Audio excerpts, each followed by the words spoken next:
Another thing we're going to encounter as you study the Bible is a thing called types. A type is a model of something for some purpose. And you can make a mathematical model of an oil field to understand something. You make a mathematical model of an airplane wing before you design it. Those are models. The biblical term is like a type. Abram and Isaac, in Genesis 22, it's called the Akedah, when Abram offers Isaac. And it was his belief that if he offered Isaac, Isaac would be resurrected.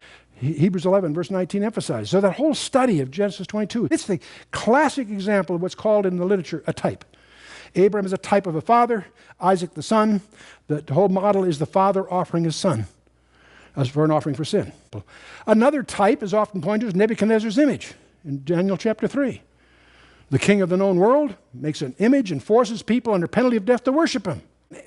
A foreshadowing, in a sense, of Revelation 13. That's a type. The redemption of the land in the book of Ruth, 4 chapters. Take you less than an hour to read it. It is so full. I've taught that book dozens of times, and every time I go through, I make a new discovery. You'll learn what a kinsman redeemer is all about. That's what one of the reasons that book is there. And then, of course, we have a model of the book of Revelation. It's called the book of Joshua. Joshua is a Hebrew term for Jesus. Or put it the other way around. Yeshua is Yehoshua. It's the same equivalent word. So here we have a military leader in Joshua dispossessing the land of the usurpers on behalf of the people of God.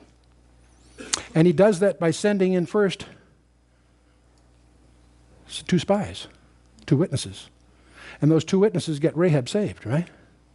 And then they march around 7 times with the trumpets.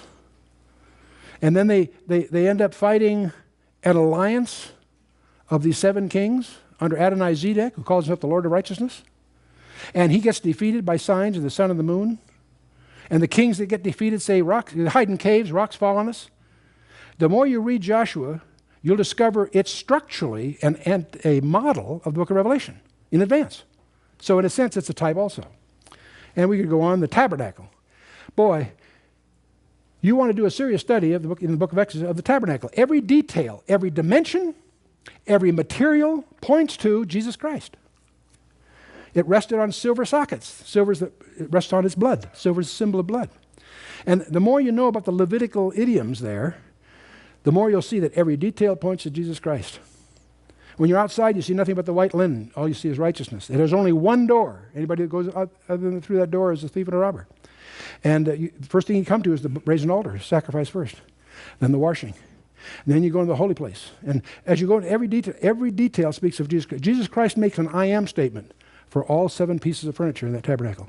It's again, a fascinating type of the Messiah himself. Anyway, we go on and on. There are hundreds of types, some very conspicuous, some subtle.